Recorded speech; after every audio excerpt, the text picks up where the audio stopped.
Yahweh Elohenu Yahweh Echad. Haleluya.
Syukur Bapa Yahweh, Engkau sudah memilih kami menjadi umat-Mu, sehingga kami boleh mengenal nama-Mu yang benar, mengenal nama-Mu yang dahsyat, yang berkuasa, yang luar biasa buat setiap kehidupan kami Bapa.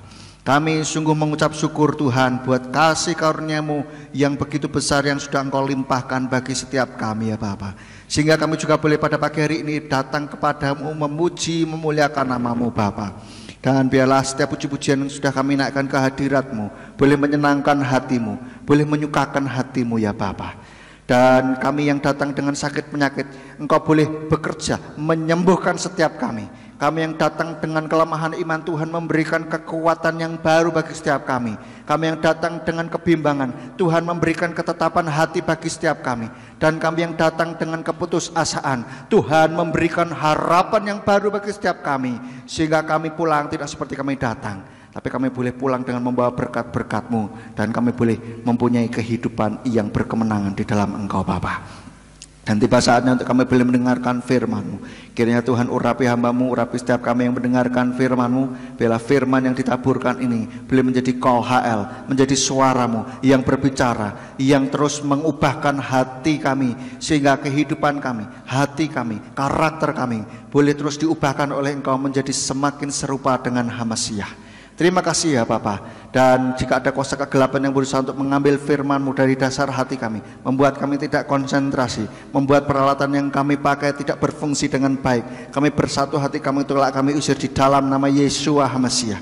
Terima kasih Bapa, Engkau memberkati setiap peralatan yang kami pakai, kuasai hati pikiran kami, supaya kami boleh menangkap kebenaran firman-Mu dengan baik ya Bapa. Engkau berikan hikmat bagi kami supaya kami boleh menangkap dengan baik sesuai dengan kebutuhan kami masing-masing. Terima kasih Bapa, dan sembunyikan hamba-Mu di balik kemuliaan nama-Mu. Biar hanya nama Bapa Yahweh yang ditinggikan dan dimuliakan. Terima kasih Bapa, kami sambut firman-Mu pada pagi hari ini dengan penuh ucapan syukur. Hanya di dalam nama Tuhan Yesus kami berdoa. Haleluya.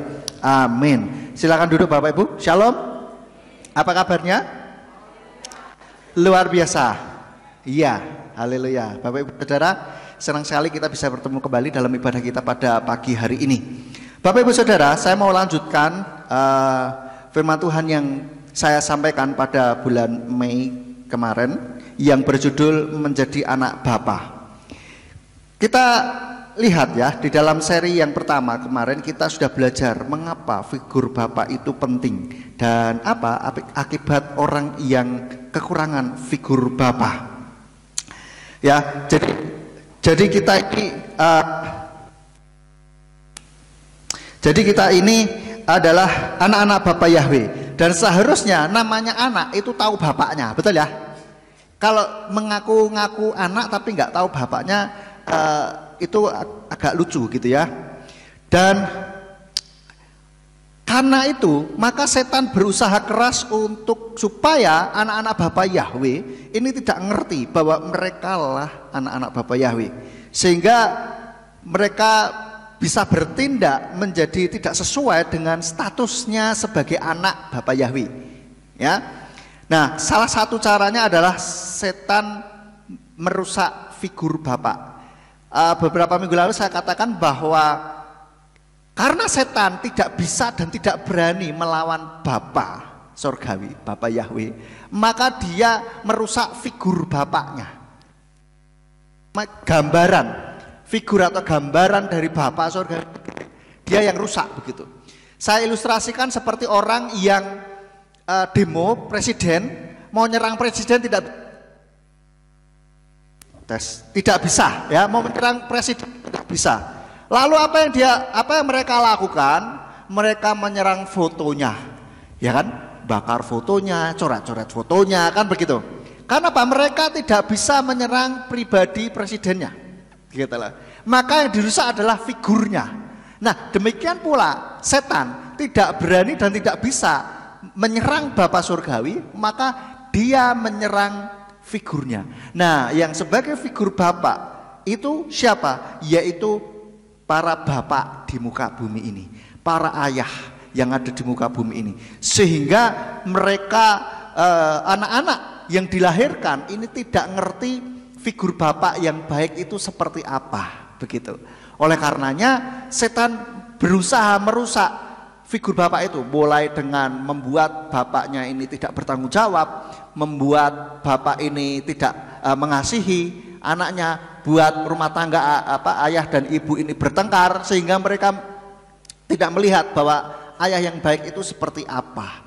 Jadi seperti itu Bapak Ibu Saudara. Nah, sebelum kita lanjut, kita buka dulu ayatnya di dalam Matius 5 ayat 44 sampai 45. Matius 5 ayat 44 sampai 45 dikatakan, namun aku berkata kepadamu, kasihilah musuh-musuhmu, berkatilah mereka yang mengutuk kamu, perlakukanlah dengan baik mereka yang membenci kamu, dan berdoalah bagi mereka yang melecehkan kamu dan menganiaya kamu, supaya kamu menjadi anak-anak Bapamu yang di surga, sebab dia menerbitkan mataharinya bagi yang jahat dan yang baik, dan dia menurunkan hujan bagi yang benar dan yang tidak benar.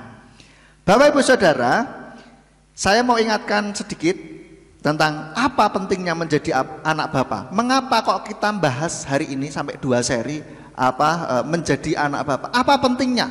Buat apa kita berusaha dengan sungguh-sungguh supaya menjadi anak Bapa? Saya mau ingatkan. Yang pertama, ini sebagai jati diri kita. Ya, di dalam seri 1 saya sudah bahas ini, saya akan bahas cepat saja. Jadi karena jati diri ini menentukan perbuatan kita dan menentukan paradigma kita. Saya ambil contoh, ketika saudara tahu jati diri saudara, bahwa saudara adalah laki-laki contohnya, maka saudara akan bertindak dan berperilaku sebagai layaknya seorang laki-laki. Demikian pula kalau saudara identitas saudara tahu bahwa saudara adalah wanita, maka saudara akan bertindak dan berperilaku sebagaimana layaknya seorang wanita. Mas, tapi kan ada cowok yang merasa terperangkap di dalam tubuh cewek begitu kan, di dalam tubuh cowok gitu. Sebetulnya dia merasa dirinya itu wanita, itu kasus yang lain. Nanti kalau dibahas tambah panjang saudara. Kita bahas yang umum-umum dulu saja, oke? Dan ada juga kalau kita lihat contoh saja, saudara bekerja sebagai seorang karyawan atau paling gampang adalah sebagai seorang guru. Ketika saudara yakin, saudara tahu, saudara sadar bahwa diri saudara adalah seorang guru, maka saudara akan bertindak dan berperilaku bagaimana layaknya seorang guru. Betul ya? Karena apa? Saudara tahu identitas saudaranya adalah seorang guru, gitulah. Nah, demikian pula dengan hal rohani. Kalau kita yakin, kita tahu, kita sadar bahwa kita adalah anak Bapa, maka kita harusnya bertindak dan berperilaku sebagaimana layaknya anaknya Bapa. Betul saudara? Saudara sadar tidak bahwa diri saudara sekarang ini adalah anak-anak Bapa surgawi, Bapa Yahweh? Sadar? Amin. Katakan kanan kiri, kamu anak Bapa. Saya juga anak Bapa. Ya kan? Kita semua ini anak Bapa, saudara. Ya, sehingga seharusnya ketika kita menyadari hal ini, maka kita harusnya bertindak sebagai layaknya anak Bapa. Tidak cuma di gereja tok loh ya, tidak cuma di gereja tok, tetapi juga di luaran sana, di tempat kerja kita, di tempat permainan kita, di tempat tempat tinggal kita, dimanapun kita pergi, meskipun tidak ada yang kenal kita, harusnya kita tetap meyakini bahwa kita ini anak Bapa dan kita bertindak layaknya sebagai anak Bapa Yahweh. Anak Bapa Yahweh itu seperti apa begitu. Dan ini sama seperti dalam Roma 12 ayat 2 dikatakan, dan janganlah menjadi serupa dengan zaman ini, tetapi biarlah kamu diubah oleh pembaruan pikiranmu agar kamu membuktikan apa itu kehendak Elohim yang baik, yang berkenan dan yang sempurna. Ini artinya kita sudah ngerti identitas kita. Ini sudah kita menjadi identitas kita, jati diri kita. Bukan lagi hanya sekedar di dalam KTP atau di dalam ya biar api-api ya namanya anak orang Kristen ya jadinya anak Bapa Yahweh lah ya. Enggak cuma itu, tapi kita betul-betul menghayati, membuat itu jadi identitas kita. Ini penting. Lalu yang kedua, kalau namanya anak, apalagi anak Bapa surgawi, maka harusnya kita juga punya otoritas juga, sehingga kita bisa gunakan otoritas itu untuk hidup yang berkemenangan. Amin. Kalau kita sadar bahwa Bapa kita adalah raja di atas segala raja, maka anaknya juga punya otoritas. Amin. Seharusnya kita nyadari hal itu, bukan seperti wah enggak lah aku enggak ini. No, saudara, ketika saudara sadar bahwa kita adalah anak Bapa Yahweh, maka saudara punya otoritas juga untuk mengalahkan kuasa gelap. Tadi pagi saya dapat cerita dari Bu Rahel bahwa dia mendoakan anaknya tetangga yang sakit, didoakan sembuh, saudara. Luar biasa, ini adalah otoritas dari Bapa Yahweh. Tidak memandang siapapun, dia bilang bukan yang punya pangkat saja, ya kan? Bapa Yahweh memakai orang-orang yang tulus hati, yang betul-betul menyadari bahwa dirinya adalah anak Bapa Yahweh. Amin. Sehingga kita bisa gunakan otoritas itu, saudara. Ada sakit penyakit kita omongkan, lalu ada kuasa gelap kita perkatakan, ya kan? Kita usir dengan otoritas dari kuasa Bapa Yahweh. Beberapa minggu lalu saya juga ajarkan bahwa kalau ada sesuatu di rumah mungkin ya ada penampakan begitu, kita coba usir sendiri dulu, saudara, ya. Coba diusir sendiri dulu. Kita punya otoritas, kita gunakan itu, praktek. Amin. Ya. Lalu yang ketiga, kenapa kok penting menjadi anak Bapa? Supaya Bapa Yahweh ini dimuliakan. Di dalam Matius 5 ayat 16 dikatakan, Matius 5 ayat 16, demikianlah hendaklah terangmu bercahaya di hadapan manusia, sehingga mereka dapat melihat perbuatanmu yang baik dan memuliakan Bapamu yang di surga. Kalau kita sudah nyadari bahwa kita adalah anak Bapa, maka kita hidupnya itu harusnya bersinar, menjadi terang, menjadi contoh yang baik buat orang-orang di sana, di luar sana, sehingga mereka akhirnya memuliakan Bapa kita yang di surga. Baik, kita sudah mengerti apa pentingnya menjadi anak Bapa. Mengapa kok kita harus betul-betul menyadari hal ini? Kita semua sudah paham hal ini. Lalu kita juga sudah belajar bahwa setan itu merusak figur Bapa.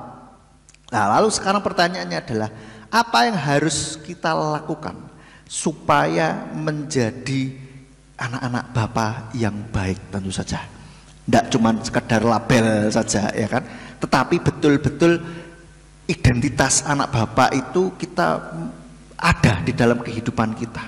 Nah, yang pertama, bagi para ayah, ya, lakukan peran kita dan berfungsilah sebagai ayah. Peran ayah menurut Irwan Rinaldi, pakar pengasuhan keayahan, pakarnya fathering atau fatherhood di Indonesia, yaitu dia mengatakan ada 3 peran ayah. Yang pertama itu loving, mengasihi, mencintai, peran ayah yang pertama, yaitu merupakan bentuk peran ayah dalam mencintai dirinya sendiri sekaligus mencintai istri sebagai ibu dari anak-anak. Pernah saya katakan, saya membaca ada quotes bagus sekali. Satu hal, perbuatan yang salah satu yang paling baik yang bisa dilakukan para ayah bagi anak-anak adalah salah satunya yaitu mencintai ibu mereka, mencintai ibu dari anak-anak mereka. Maksudnya apa? Dia mencintai istrinya, oke? Di dalam Kolose 3 ayat 19 dan 21. Kalau Kolose 3 ayat 19, lalu kita lompat ayat 21. Dikatakan, para suami, kasihlah istri dan janganlah membuat kepahitan terhadap mereka. Lalu ayat 21, bapak-bapak, janganlah membuat gusar anak-anakmu supaya jangan menjadi tawar hati.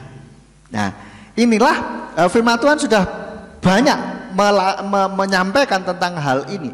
Bagaimana seorang suami atau ayah ini mencintai istrinya atau mencintai ibu dari anak-anak mereka. Jadi berfungsilah sebagai ayah. Peran ayah yaitu yang pertama tadi loving, mengasihi. Lalu yang kedua yaitu coaching. Bukan kucing, saudara. Coaching itu melatih, mendidik, gitu kan? Nah, seorang ayah itu merupakan pelatih atau coach terbaik bagi bagi yang gini. Seorang ayah merupakan pelatih terbaik yang dipilih Tuhan bagi anak-anak sebetulnya. Jadi untuk melatih anak dengan baik, tentunya seorang ayah harus memiliki kualitas tinggi dan bisa memberikan ilmu serta waktu bermakna bagi anak-anak.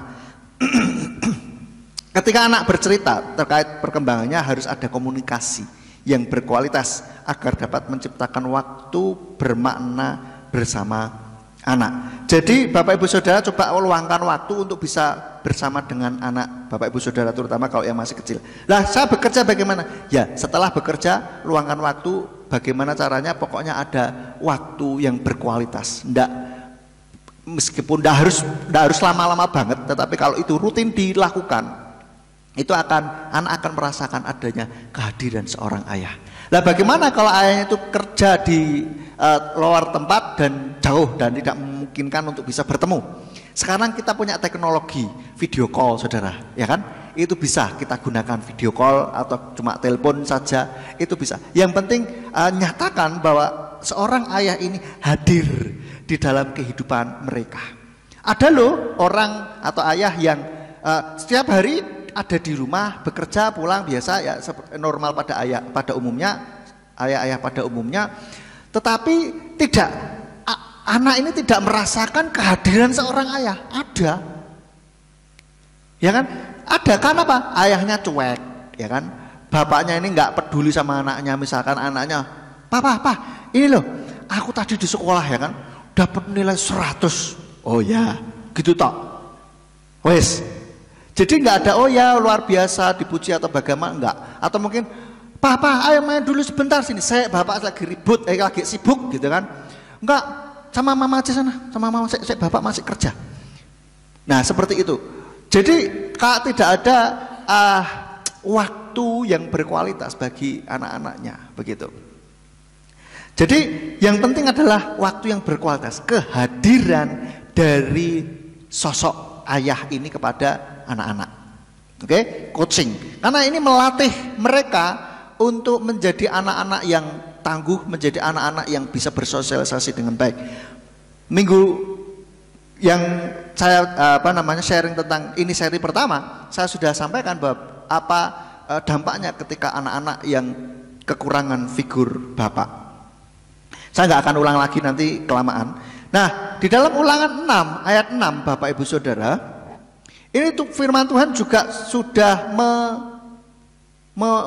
memerintahkan kepada kita supaya kita bisa ada waktu yang baik dengan keluarga kita, terutama anak-anak kita. Kita lihat di dalam Ulangan 6 ayat 6 sampai yang ke-7. Ulangan 6 ayat 6 sampai 7 dikatakan, Dan perintah-perintah yang aku perintahkan kepadamu hari ini, camkanlah di dalam hatimu. Haruslah engkau menanamkannya kepada anak-anakmu dan membicarakannya ketika engkau duduk di rumahmu, ketika engkau sedang berjalan di jalan, ketika engkau berbaring, dan ketika engkau bangun. Artinya apa? Kita juga ada waktu untuk ngobrol sama anak-anak. Meskipun ngobrolnya juga tetap ada firman Tuhan, ya tidak harus selalu firman Tuhan, tidak selalu ya kan. Tetapi paling tidak kita bisa menanamkan nilai-nilai firman Tuhan di sana. Ketika mungkin ngobrol-ngobrol ringan itu boleh. Paling tidak kita ada interaksi dengan anak-anak begitu. Jadi ini melatih. Dengan kita ngobrol-ngobrol itu melatih saudara. Dan ketika ngobrol santai itu kadang-kala malah masuk daripada ayo nak sini duduk, papa tak ngomong sama kamu. Kadang-kala kalau secara formal resmi begitu kadang-kala anak-anak nggak terlalu berkesan gitu kan, apakah sudah kayak tegang dulu saudara, aduh aku mati apa ini gitu kan, seolah-olah seperti itu. Tapi ketika santai, ketika duduk di rumahmu, ketika sedang berjalan di jalan, ketika sedang berbaring, ketika engkau bangun, artinya dalam hal santai saja itu dimasukkan pelan-pelan nilai-nilai firman Tuhan itu. Nilai-nilai di dalam keluarga saudara masukkan di sela-sela kehidupan saudara ini. Tidak harus sisakan waktu, sediakan waktu yang duduk, bapak tak ngomong ya, kamu ya harus begini, malah nggak masuk saudara. Jadi yang santai saja malah itu akan nancep di dalam pikiran mereka. Apalagi ketika momennya itu momen bahagia saudara, liburan, ya kan? Liburan kita bisa sharing gitu. Nah ini kita bisa liburan karena kasih Bapak Yahweh. Dulu kita pengen tahu liburan, nah berdoa, ketika kita berdoa dengan sungguh-sungguh Bapak Yahweh memberikan jawaban dan seterusnya. Itu salah satunya yang simpel ya. Ketika momen itu membahagiakan, kita masukkan nilai-nilai, biasanya langsung mantap saudara. Ya, itu. Lalu yang ketiga yaitu peran ayah modeling. Artinya menjadi sosok yang bisa ditiru begitu. Seorang ayah sebagai salah satu pendidik pertama dan utama dalam perkembangan anak harus memiliki hubungan yang kuat dengan Tuhan. Ini kalimatnya dari Pak Irwan Rinaldi ini saudara. Saya tidak tahu apakah dia ini kenal Bapak Yahweh atau tidak.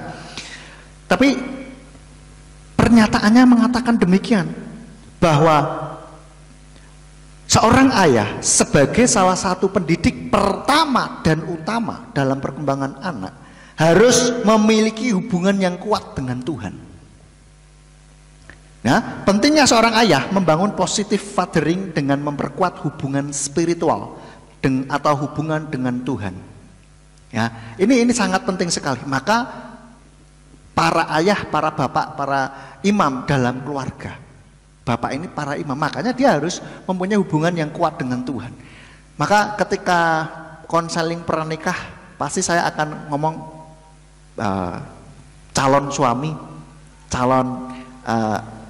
suami ini harus cinta Tuhan dengan sungguh-sungguh. Dan juga ketika para anak-anak muda, ketika saya ngomong di hadapan anak-anak muda yang masih mencari pasangan, itu saya selalu katakan, carilah orang yang cinta Tuhan, baik yang cewek maupun yang cowok. Jadi jangan cuman nah gitu yang harus cinta Tuhan adalah para suami saja. Enggak, ya semua. Masa yang satu cinta Tuhan, yang satu ibunya enggak cinta Tuhan, ya jangan begitu. Karena ibu juga punya pegang peranan penting buat anak gitu. Ya, kemarin waktu saya ke Surabaya ngomong-ngomong dengan anak dari seorang almarhum pendeta dan sekarang menggembalakan menggantikan papanya di Surabaya, bilang bahwa sosok ibu ini juga berperan penting bagi kerohanian anak-anaknya begitu. Sehingga ketika ibunya cinta Tuhan, anak-anaknya terpengaruh gitu loh. Kenapa? Karena yang paling banyak spend waktu dengan anak biasanya adalah ibu. Bahkan sebelum lahir itu kemana-mana dibawa 24 jam, betul enggak? selama 9 bulan lebih. Ya kan? Itu terus 9 bulan tanpa pisah loh saudara, ngeri gak? Makanya itu pengaruhnya kuat. Dan saya sekarang mau kasih tahu bahwa pengaruh ayah juga nggak kalah kuat saudara. Seorang ayah harus punya hubungan spiritual yang baik dengan Tuhan. Fathering skill menjadi tidak berarti ketika ayah tidak dekat dengan Tuhan. Ini katanya Pak Irwan ini saudara. Saya nggak kata apakah dia ini orang Kristen atau bukan, tetapi dia ngerti prinsip ini saudara. Ketika seorang ayah ini harus mempunyai hubungan yang baik dengan Tuhan, maka dia akan mempengaruhi seluruh keluarganya, terutama anaknya saudara. Maka dari itu mari para ayah, mari kita cinta Tuhan lebih lagi saudara. Karena kita menjadi model, menjadi sosok yang ditiru oleh anak-anak kita. Ya. Di dalam 2 Timotius 3 ayat 10. 2 Timotius 3 ayat yang 10 ini bentuk modeling.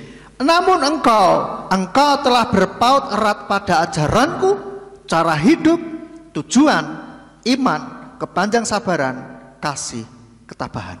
Ini Paulus ngomong sama Timotius. Bagaimana Timotius betul-betul menjadikan Paulus sebagai bapak rohaninya. Dia niru, dia membuat Paulus sebagai model yang kelihatan mata. Tentu saja model utama kita adalah Yesus Masiah. Tetapi anak kan melihatnya yang ketok moto saudara, betul tak? Yang terlihat oleh mata jasmani. Jadi kita sebagai perwakilan, sebagai figur Bapa, maka kita harus buatlah figur ini baik, sehingga anak-anak bisa melihat, oh seperti ini toh Bapak yang baik itu. Memang tidak ada manusia yang sempurna, termasuk yang ngomong pasti nggak sempurna juga. Jadi kita berusaha. Namanya orang pasti ada kelemahan di sana sini, ada kekurangan di sana sini, fine, tidak apa-apa. Yang penting kita ada usaha untuk melakukan yang terbaik. Amin. Begitu. Kita tidak dituntut untuk wah harus 100% benar. Nah, benar menurut siapa dulu? Yang jelas kita harus berusaha terus benar menurut firman Bapa Yahweh. Amin. Nah, seperti itu. Jadi ini saudara ya, peran ayah. Lalu bentuknya apa? Kalau tadi kan prinsip-prinsipnya loving, coaching, terus modeling. Bentuknya apa? Yang pertama yaitu bisa mengajarkan anak untuk memecahkan masalah dengan solusi yang tepat. Kita ketika ada permasalahan, atau mungkin ketika anak sedang bermain ada permasalahan, kita berikan contoh bagaimana memecahkan permasalahan ini dengan baik. Begitu. Saya ambil contoh, saya juga sedang belajar menjadi ayah yang baik saudara. Saya ketika si Ethan itu mau buka kaleng gitu atau buka sesuatu yang dia belum bisa ngomong kan, gini saja. Terus saya bukain, ini dibuka gini loh pelan-pelan. Habis itu dia main, dia tutup lagi dia gak bisa buka lagi gitu kan. Terus dia gini. Saya bilang, nah gini loh dibuka, jangan marah dulu, jangan nangis dulu. Ini loh buka gini loh. Diajari pelan-pelan seperti itu. Jadi diajari memecahkan masalah dengan baik gitu. Jangan terus sini tak bukain, nah selesai. Nanti gini lagi, tak bukain. Nggak mau saya nggak mau. Saya pingin dia bisa memecahkan masalahnya sendiri, pelan-pelan. Ya diajari saudara ya. Ayo gini. Nah dibuka sendiri. Nah seperti itu saudara.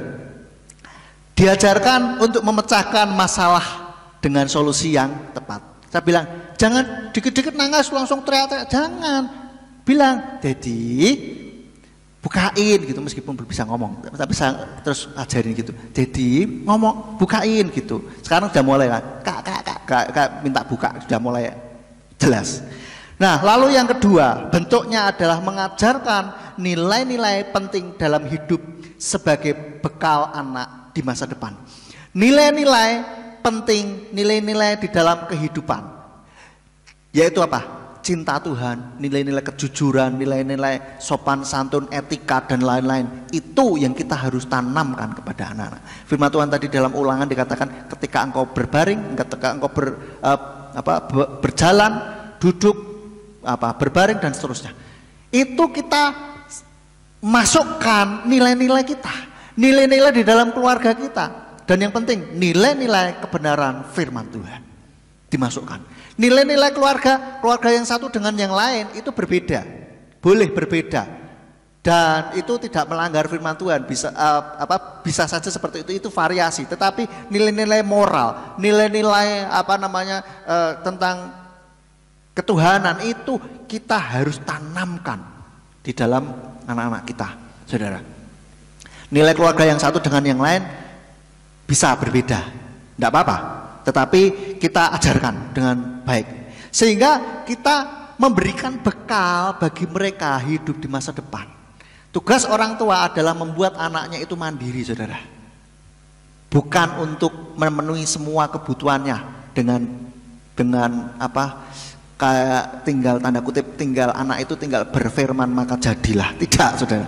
Yang harus dilakukan adalah orang tua membuat anaknya ini bisa mandiri. Saya pernah ketemu dengan anak dan pernah diceritain ada anak yang betul-betul dimanja sama orang tuanya sehingga ketika dewasa dia nggak bisa apa-apa. Repot, saudara, repot. Saya pernah diceritain ada anak yang gunting sudah usia kuliah, saudara. Saudara, itu buat kita gunting kertas itu kan paling gampang, saudara. Itu hal yang mudah. Tetapi ini anak tidak bisa, saudara. Bayangkan, anak usia kuliah, saudara. Kenapa? Karena terlalu diprotek sama orang tuanya. Megang uang pun juga pegangnya aneh, saudara. Jadi kayak jijik gitu. Padahal ya memang uang itu kalau secara fisik memang banyak bakteri kotor ya kan. Tetapi kan yo ndak sebegitunya lah ya. Aduh, saya bilang, mosok sih? Loh, iya sih, wong aku koncoku dhewe iku, teman saya sendiri katanya. Seperti itu. Dan saya pernah nemuin bahwa ada anak yang tidak berani ngomong sama orang lain. Sudah dewasa, usia kuliah juga, saudara. Kalau ke Indomaret misalkan mau beli apa gitu, bilang, "Mah, ngomong beli ini nih." Loh, piye toh? Kalau ke toko enggak berani ngomong sama pramuniaganya, saudara. Minta mamanya yang ngomong. Kenapa? Karena semuanya dipenuhi dengan baik. Jadi ini kalau ada yang bilang parenting helikopter, saudara. Oke, ada permasalahan apa? Bapak atau mama langsung turun tangan. Jadi anaknya di dalam zona nyaman terus, saudara. Sehingga tidak tahu bagaimana harus bersikap dengan dunia luar begitu. Ini bahaya sekali, bahaya. Kenapa? Karena kalau misalkan amit-amit kalau orang tuanya sudah berpulang ke rumah bapak, terus piye? Dia mau hidup bagaimana, saudara? Karena nggak bisa mandiri. Repot, saudara. Ya. Dan repotnya yang ini saya dengar itu cewek, saudara. Wah, itu repot. Piye gitu loh, kalau nggak bisa mandiri. Maka kita sejak dini kita ajari anak-anak untuk bisa mandiri, mulai dari dari nilai-nilai penting maupun juga keterampilan yang harus mereka punyai. Lalu yang ketiga, menjadi teman bermain bagi anak, terutama untuk permainan fisik. Ya, bermainlah. Dunia anak itu adalah bermain. So, kita kadang bermain dengan anak. Lalu yang keempat, mengajarkan anak membedakan perilaku benar dan salah, serta memahami konsekuensi atas perilaku yang dilakukan. Anak juga harus tahu bahwa ada konsekuensi kalau berbuat salah, ada konsekuensinya. Ya, anak harus tahu itu. Lalu yang kelima, mengajarkan tanggung jawab dengan memenuhi kebutuhan keluarga. Jadi kita dengan bertanggung jawab memenuhi kebutuhan keluarga itu pun juga mengajarkan kepada anak bahwa kita itu harus bertanggung jawab. Anak harus juga bertanggung jawab. Dia juga harus bertanggung jawab atas kehidupannya sendiri. Diajari ya, saudara ya. Ya kalau masih kecil tetap menjadi tanggung jawab kita. Tapi maksudnya kita terus ngajari nilai-nilai bahwa kamu tuh harus bertanggung jawab. Gitu. Lalu yang keenam, mengajarkan moral dan tata krama agar anak dapat bertindak lebih bijak. Ini sudah termasuk dalamnya nilai-nilai itu. Lalu tadi yang pertama ini ya, bagi para ayah lakukan peran kita, berfungsilah sebagai ayah supaya kita menjadi anak bapak yang baik. Lalu yang kedua, bagi semua yang saya belum punya anak bagaimana atau saya bukan ayah, ya dekatkan diri dengan Bapa Yahweh. Kenali pribadi Bapa Yahweh lebih dalam lagi, saudara. Kita jangan cuma kenal nama, berhenti tok sampai di situ. Kita tetap beritakan nama Bapa Yahweh, yes, tetapi untuk kehidupan pribadi kita harus lebih lagi mengenal pribadinya. Amin. Kalau cuma kenal nama, tidak kenal pribadinya, waduh, saudara, itu nggak ada bedanya dengan yang Kristen pada umumnya, saudara. Kita harus menjadi orang-orang Kristen yang lebih dari rata-rata. Amin. Kita harus mengenal Bapa lebih dalam lagi. Bagaimana caranya? Ya jalin hubungan dengan Bapa Yahweh lebih lagi. Kenali pribadinya, jalin hubungan lebih lagi. Sering-seringlah saat teduh berkomunikasi dengan Tuhan, saudara. Kita lihat di dalam Mazmur 68 ayat yang ke-6. Mazmur 68 ayat 6. Elohim di kediamannya yang kudus adalah Bapa bagi anak yatim dan pembela bagi janda-janda. Jadi ketika kita kenal, mendalami pribadi Bapa Yahweh, kita akan mengenal bahwa Bapa Yahweh adalah Bapa yang penuh kasih, saudara. Bukan seperti orang Kristen pada umumnya bilang bahwa Yahweh ini adalah Tuhan yang kejam, Tuhan yang tidak penuh kasih. Salah, itu mereka berarti belum kenal Bapa Yahweh. Lah iya, kenal nama saja belum kok, kenal pribadinya piye caranya, saudara. Betul enggak? Tapi ketika kita kenal Bapa Yahweh, kenal nama, menerima namanya, maka kita akan lebih ngerti lagi pribadi-pribadinya lebih dalam lagi, saudara. Bahwa Bapa Yahweh adalah Bapa yang penuh kasih. Amin. Saudara bisa menyadari hal ini, bahwa Bapa Yahweh adalah Bapa yang penuh kasih. Kalau dulu kita belum kenal Bapa Yahweh, kita mungkin pemahamannya, wah kok kejam sekali gitu kan. Tetapi ketika kita kenal, kita ngerti lebih dalam lagi, ternyata penuh kasih luar biasa. Bahkan dia menjadi bapa bagi anak yatim dan pembela bagi janda-janda. Dan Mazmur 103 ayat 13. Mazmur 103 ayat 13 dikatakan, seperti Bapa berbelas kasihan kepada anak-anak, demikianlah Yahweh berbelas kasihan kepada orang-orang yang takut akan Dia.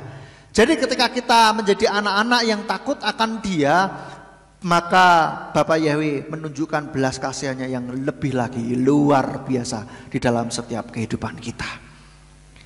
Ini sekali lagi, takut ini bukan berarti takut kita takut dikejar anjing atau takut sama binatang buas. No, bukan takut menghindari begitu, tapi maksudnya bermakna apa? Hormat kepada Bapa Yahweh, menghormati, menghargai, seperti itu.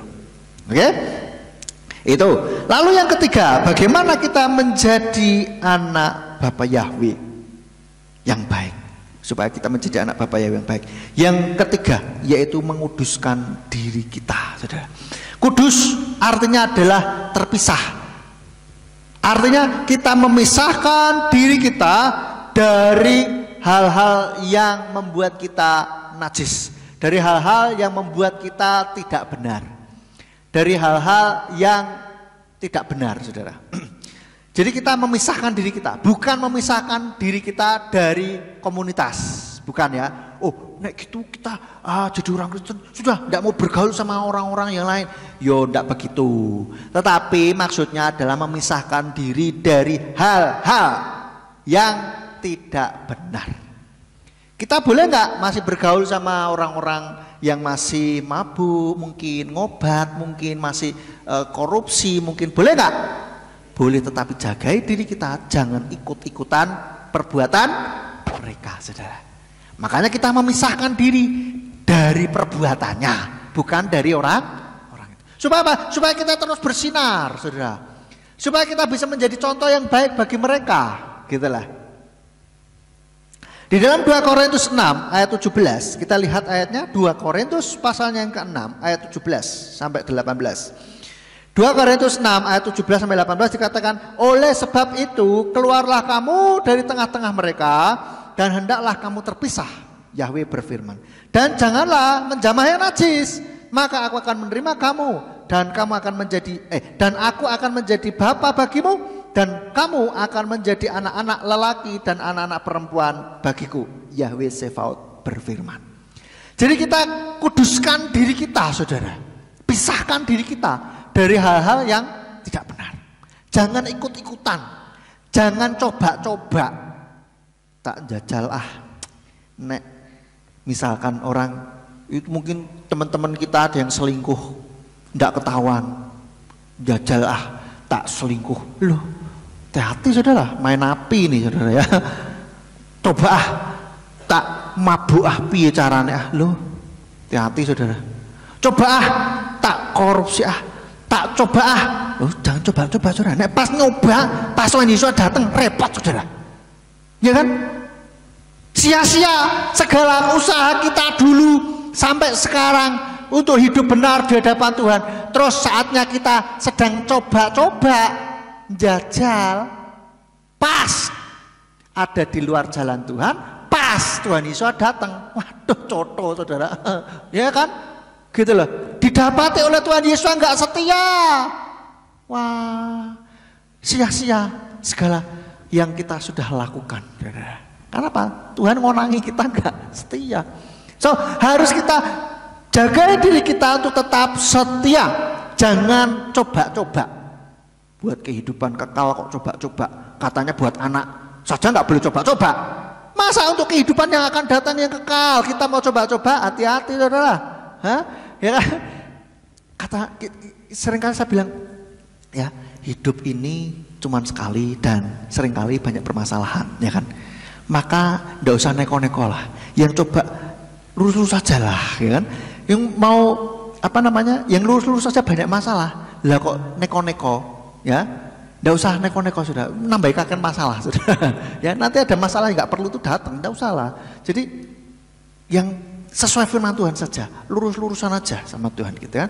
Orang Jawa bilang, orang usah kakean petengsing saudara.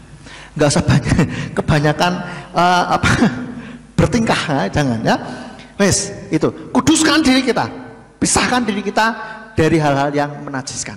Kalau selama ini kita masih terpengaruh sama temen omong kotor, KKN, ya kan, korupsi, kolusi, nepotisme, lalu apalagi mabuk lah, ngobat lah, terus apalagi selingkuh lah, whatever, apapun itu, bertobat saat ini juga harus tobat saudara, harus benar-benar tobiat saudara, benar-benar bertobat saudara, oke?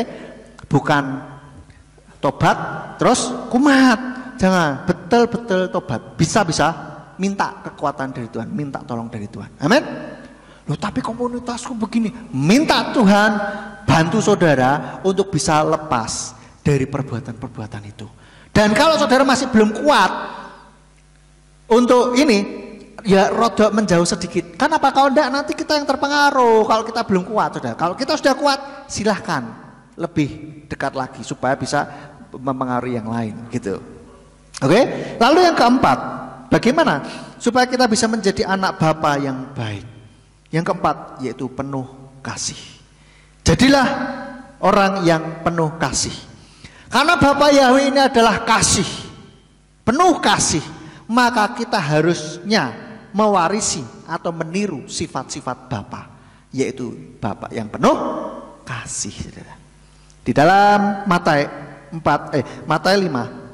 ayat 44 sampai 45 tadi, ayat yang pertama kita baca, itu Bapa Yahweh menerbitkan matahari bagi yang baik dan yang benar, bagi yang jahat maupun yang benar saudara.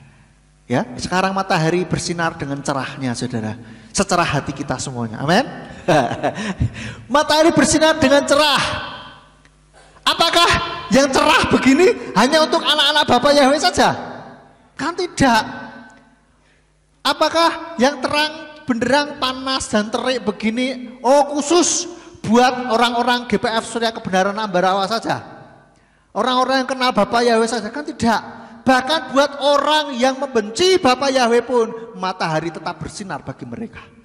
Itu karena Bapa Yahweh saudara. Bisa nggak kira-kira Bapa Yahweh buat wes iki orang cekno ini, orang ini kurang ajar sama aku kemarin itu, malah menentang namaku dan bahkan mungkin bikin seminar malah menentang nama Bapa Yahweh. Wah, wes sudah semua matahari bersinar buat khusus buat dia, mendung saja. Kan nggak bisa saudara. Ya bisa saja sih Bapak ya bikin seperti itu, bisa banget kayak model zaman bangsa Israel keluar dari Mesir itu saudara ya. Yang kena tulah cuman di tanahnya Mesir saja, yang bangsa Israel tidak kena tulah. Bisa saja. Tapi kan Bapak Yahweh saat ini melakukannya semua. buat yang baik maupun yang jahat. Hujan juga demikian. Hujan semua, ya kan? Baik yang jahat maupun yang benar, semuanya merasakan. Jadi kita dituntut penuh kasih, saudara. Kadangkala memang diri kita ini mau mengasihi, mau mengampuni, tetapi kadangkala di sisi yang lain kita masih teringat, aduh, dia tuh jangan soalnya mas, dia ini naik teringat masih. Nah sini saudara harus melakukan pemberesan di hadapan Tuhan, ya, ngomong kepada diri sendiri supaya kita bisa mengampuni mereka, begitu loh. Oke. Lalu selanjutnya, minta Bapa Yahweh memenuhi kasihnya. Tuhan, kalau Engkau penuh kasih, tolong berikan kasih-Mu itu mengalir di dalam hatiku, Tuhan, supaya aku bisa mengasihi saudara-saudaraku, supaya aku bisa mengasihi orang itu, Tuhan. Kalau saya ingat itu, aduh, luar biasa, Tuhan. Terpicu lagi, dongkol lagi, marah lagi. Tuhan, tolong berikan kasih-Mu kepadaku. Seperti itu, saudara, ya. Oke, lalu yang kelima, supaya menjadi anak-anak Bapa Yahweh yang baik, yaitu yang kelima, hidup dipimpin oleh Roh. Di dalam Roma 8 ayat 14 sampai 15, Roma 8 ayat 14-15 dikatakan, sebab siapa saja yang dipimpin oleh Roh Elohim, mereka adalah anak-anak Elohim. Sebab kamu tidak menerima lagi roh perbudakan sehingga takut, melainkan menerima roh adopsi sebagai anak, yang olehnya kita berseru, Abba, Sang Bapa. Jadi kita sudah mendapatkan roh adopsi. Kita juga perlu hidup di dalam roh. Sebab siapa saja yang dipimpin oleh Roh Elohim, mereka adalah anak-anak Elohim. Berilah diri kita dipimpin oleh Roh Elohim. Loh, bagaimana caranya bisa dipimpin oleh Roh Elohim? Biarkan Roh Kudus berbicara di dalam hati kita. Baca firman Tuhan, apa yang firman Tuhan ingatkan di dalam hidup kita, di dalam diri kita, lakukan, saudara. Lakukan. Jangan berpikir, wah, Tuhan misalkan ditegur, lu enggak usah, kan aku begini begitu. Enggak usah banyak berdebat. Percuma. Kalau Tuhan ingatkan kita berdebat, percuma. Kita yang kalah, saudara. Katakanlah kita tidak mendengarkan, itu yang rugi kita sendiri, saudara. Ya. Nah, bagaimana kita bisa tahu bahwa ini adalah suara Tuhan atau bukan? Nah, ini harus lebih terus menjalin hubungan dengan Tuhan. Sering-seringlah saat teduh, saudara. Yang jelas ketika ada kesan di hati, cocokkan dengan firman Tuhan. Sesuai enggak? Kalau sesuai itu suara Tuhan, saudara. Membuat kehidupan kita semakin benar, menjadi kehidupan kita semakin benar, itu adalah suara Tuhan. Dan ingat, kita rajin ke gereja bukan berarti terus akhirnya kita menjadi lebih rohani dari yang lain, saudara. Belum tentu. Belum tentu. Kita harus kehidupan kita betul-betul mencerminkan ini, saudara. Saya kemarin tadi malam membaca ada penelitian bahwa orang yang saleh, bukan bahasanya bukan saleh, tetapi orang yang dengan tingkat keagamaan, atau kalau saya terjemahkan ini orang yang saleh, ya, yang rajin ke gereja, yang rohani begitu ya. Itu yang di gereja ini banget rohani, itu juga belum tentu di luaran sana, katanya, ini penelitian ya, belum tentu menjadi lebih, istilahnya dia lebih bermoral daripada orang ateis bahkan, gitu loh. Jadi masalah moralitas ini betul-betul kita harus lakukan di dalam kehidupan kita, bukan hanya sebagai pemahaman di dalam otak kita saja. Orang yang lebih rohani, lebih religius, nah bahasanya, orang yang lebih religius tidak selalu lebih bermoral daripada orang yang tidak beragama sekalipun, saudara. Jadi kita harus tunjukkan itu. Jangan sampai nih orang menemukan penelitian yang model seperti ini. Harusnya, apalagi kalau kita lihat anak-anak Bapa Yahweh yang religius, anak-anak Bapa Yahweh yang sungguh-sungguh, itu didapati lebih, benar-benar lebih bermoral, lebih mengasihi sesamanya. Gitu harusnya saudara. Amin. Apalagi kita, saudara, gitu loh. Sudah kenal nama Bapa, nama yang benar, maka kehidupan kita juga harusnya benar. Dipimpin oleh Roh, saudara. Roh siapa? Roh Elohim tentu saja. Bagaimana kita bisa tahu? Roh Elohim itu menggerakkan kita, berbicara kepada kita. Seringkali Tuhan itu ngomong lewat hati nurani kita kadangkala, saudara. Ketika kita duduk diam, tenang, kadangkala itu ada suara mengingatkan kita, kesan di hati. Ya, itu, saudara, suara Tuhan. Kadangkala, maka kita harus cek sesuai tidak sama firman Tuhan yang sudah tertulis ini. Ya kan? Seperti itu, saudara. Nah, apa namanya? Seperti misalkan ini manis, piye tau manisnya itu seperti apa? Kan kita tidak bisa kalau saya uraikan dengan kata-kata. Manis itu, saudara, ini begini begitu. Ya kan lebih ya harus ngalamin sendiri, betul enggak? Misalkan saya bilang ini makanan enak, saudara. Enak setelah pokoknya gini-gini. Saudara pasti tidak akan bisa ngerti maksudnya. Enak iki piye? Ya wis coba supaya ngalamin supaya ngerti bagaimana? Ngalamin sendiri. Demikian pula dengan suara Tuhan, Roh Elohim, dituntun oleh Roh Elohim. Bagaimana sih? Ya alamilah sendiri. Lah terus piye caranya ngalami? Jalin hubungan dengan Tuhan, saudara. Saya juga bukan berarti terus akhirnya menjadi yang paling rohani, enggak juga gitu. Kadang-kadang saya juga masih ini bener nggak suara Tuhan apa bukan ya? Gitu loh, saudara. Maka kita mari bersama-sama, termasuk ini yang ngomong ini loh, bersama-sama terus melatih diri kita, mendekatkan diri kita dengan Tuhan, supaya kita bisa ngerti, oh ini suara Tuhan ngomong nih, gitu, saudara. Mari kita berlatih bersama-sama dan dilakukan. Ketika Tuhan ngomong, kita lakukan. Dan kadang-kala kita sadar bahwa, oh ternyata ini dari Tuhan. Untung aku nurut, gitu loh, saudara.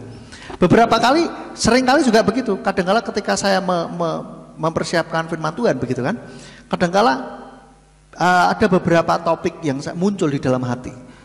Kadangkala semana ya Tuhan mau ngomong semana Tuhan kira-kira, berdoa bingung, berdoa lagi terus Tuhan kayak gerakan ini saja ngomong. Oke, pernah juga saya sudah siapin yang lain. Tuhan dalam proses siapin gitu Tuhan ngomong ganti, jangan yang ini, ganti saudara. Akhirnya beneran cobalah saya ikutilah, ganti saya ganti. Terus setelah ganti saya nggak ngerti kan apakah ini, pokoknya saya ngikut dorongan di dalam hati saja. Terus akhirnya setelah firman disampaikan ada yang kasih komentar, Pak terima kasih sangat memberkati sekali. Saya baru diyakinkan bahwa yes, berarti untung saya ngikutin, berarti itu kemarin adalah suara Tuhan. Seperti itu. Nah, ini loh saudara, kadangkala kita dapatkan peneguhannya itu kadangkala setelah itu kita lakukan, kita baru nggak tahu, saudara.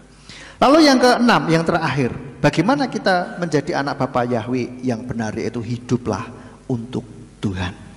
Di dalam Roma 8 ayat 16 sampai 17. Roma 8 ayat 16 sampai 17 dikatakan, Roh itu sendiri bersaksi bersama roh kita bahwa kita adalah anak-anak Elohim. Dan karena anak-anak, maka ahli waris juga, benar-benar ahli waris Elohim dan sesama pewaris dengan Hamasyah. Jika kita menderita bersama, maka kita juga dapat dimuliakan bersama. Saudara, jika kita menderita bersama, maka kita juga dapat dimuliakan bersama. Artinya apa? Tuhan ingin kita hidup untuk Dia, saudara. Hidup untuk Tuhan, bukan mati untuk Dia, saudara. Meskipun kita juga rela saja dan kita nggak khawatir untuk mati bagi Tuhan, amin. Tetapi yang Tuhan tuntut adalah supaya kita bisa hidup untuk Dia. Kalau mungkin ada kepercayaan yang lain supaya bisa mati untuk Dia, mati untuk membela namanya. Tetapi kalau kita dituntut untuk hidup bagi Tuhan, fokusnya di dalam kehidupan, bukan ke kematian. Karena Tuhan kita adalah Tuhan yang hidup. Amin, saudara. Meskipun Beliau adalah Tuhan atas orang mati juga, tetapi Tuhan menginginkan kehidupan setiap kita, untuk kita hidup untuk Tuhan, saudara. Bukan mati untuk Dia. Kalau udah mati untuk Dia, ya wes, kita tidak lagi berdampak buat orang lain. Tetapi ketika kita hidup untuk Tuhan, selama di dalam kehidupan kita, maka kita terus memuliakan Tuhan. Amin. Dengan kehidupan kita. Dan banyak orang lain yang akan ketika melihat kehidupan kita, mereka akan melihat bahwa kita adalah anak-anak Bapa Yahweh, bahwa kita betul-betul menjadi anak-anak Bapa Yahweh dan memuliakan Bapa kita yang di surga. Amin. Amin. Buat firman Tuhan, biarlah firman ini belum menjadi kekuatan KHL buat kita, sehingga kita betul-betul menjadi anak-anak Bapa Yahweh. Kita mengusahakan diri kita menjadi anak-anak Bapa Yahweh yang baik, sehingga melalui kehidupan kita orang-orang boleh melihat Bapa Yahweh berkarya di dalam setiap kehidupan kita. Amin. Saya kembalikan kepada Bapak Gembala. Terima kasih Tuhan. Kami sadar siapa diri kami. Kami tidak sempurna dan kami terus berusaha untuk sempurna.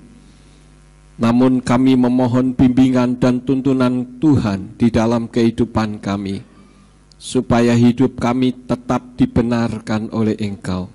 Terima kasih Bapa. Demi nama Adonai Yeshua HaMashiach, kami sudah berdoa dan mengucap syukur. Haleluya. Semua yang percaya katakan amin. Silahkan duduk. Bapak Yahweh memberkati. Kita akan mendengar pengumuman multimedia terlebih dahulu. Puji Tuhan, tolong dukung doa untuk Pastor Tony Paul Bastaman, karena beliau belakangan ini diminta oleh Cross TV di Amerika untuk menjadi host yang disiarkan ke 7 negara, saudara-saudara. Jadi kita bersyukur GPF semakin dikenal dan semakin banyak orang mengenal nama Bapak Yahweh.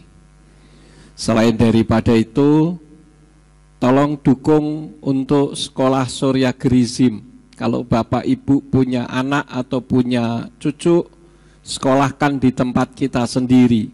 Karena anak-anak itulah masa emas di dalam pikirannya untuk menggali hal-hal yang apa yang dilihat dan apa yang didengar. Sedangkan apa yang diajarkan adalah dasarnya firman Tuhan. Terima kasih, puji Bapak Yahweh. Kita akan akhiri ibadah kita pada pagi hari ini. Mari kita bangkit berdiri bersama-sama, kita tutup di dalam doa. Segala hormat, puji dan syukur kami naikkan kepadamu Bapa Yahweh. Terima kasih karena Engkau telah memberikan banyak nasihat kepada kami melalui firman-Mu pada hari ini. Berkati Pak Simeon Sulistyo yang sudah menyampaikan isi hati Tuhan. Pakai semakin hari semakin heran, singkapkan rahasia-rahasia kebenaran firman melalui kehidupan dan pelayanannya. Berkati juga rumah tangganya. Kami berdoa untuk seluruh jemaat yang mendengarkan firman-Mu, yang telah beribadah kepada Tuhan pada hari ini, baik yang ada di ruangan ini maupun yang ada di rumah masing-masing, baik melalui streaming, melalui radio Surya Kebenaran ataupun melalui multimedia yang lain. Berkati juga mereka semua, juga tangan-tangan yang sudah memberikan korban persembahan. Engkau berkati dengan berlipat-lipat, karena kami tahu tanpa pertolongan Tuhan kami tidak bisa berbuat apapun. Semua yang sudah ambil bagian di dalam pelayanan pada hari ini, Engkau pakai semakin hari semakin heran. Terima kasih Bapa. Kalau sebentar kami akan pulang, kirim malaikat untuk menjaga melindungi kami, tibakan di rumah dengan selamat. Dan apabila sesampainya di rumah ada yang akan melakukan aktivitas, apa saja yang diusahakan dan dikerjakan yang tidak bertentangan dengan firman-Mu, kiranya dibuatnyalah oleh Engkau berhasil, supaya dengan keberhasilan itu dapat dikembalikan lagi guna hormat dan kemuliaan bagi nama-Mu. Terima kasih Bapa. Sekarang berkatilah kami, karena kami siap menerima berkat daripada-Mu. Mari kita angkat kedua belah tangan kita untuk menerima berkat Yahweh. Yefarcha Yahweh wayus mereka. Yahweh memberkati engkau dan memelihara engkau. Yaer Yahweh panau olecha vikuneka. Yahweh menyinari engkau dengan wajahnya dan memberi engkau anugerah. Yisa Yahweh pana olecha vayashem lecha shalom. Yahweh menghadapkan wajahnya kepadamu dan memberi engkau damai sejahtera. Diberkatilah engkau di kota dan diberkatilah engkau di ladang. Diberkatilah buah kandunganmu, hasil bumimu dan hasil ternakmu, yakni anak lembu sapimu dan kandungan kambing dombamu. Diberkatilah bakulmu dan tempat adonanmu. Diberkatilah engkau pada waktu masuk dan diberkatilah engkau pada waktu keluar. Sekarang pulanglah dan terimalah berkat.